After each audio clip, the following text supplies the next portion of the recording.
খালকাটায় তো সাধারণ গরিব যাতে হতদরিদ্র তাদের কর্মসংস্থানের কিন্তু একটা ব্যবস্থা, তারা নিজের মাথায় মাটি কাটবে এখানে, আর পাশাপাশি কৃষকরা উপকার পাবে।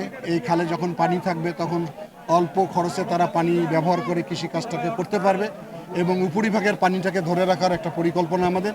আমরা এই খালটা গভীর করব যাতে মাছ চাষ করা যায় এবং খালের দুই ধারে আমরা গাছ লাগিয়ে এটাকে দৃষ্টিনন্দন করব। অপটিক্যাল ব্রাইটেনার, কালার গার্ড এবং জার্ড লক সমৃদ্ধ অ্যাডভান্স ফর্মুলায় এলো নতুন রে ডিটারজেন্ট পাউডার। সুতরাং মানুষের কর্মসংস্থান সৃষ্টিরও কিন্তু একটা ব্যবস্থা এই খাল কাটার মধ্য দিয়ে হচ্ছে।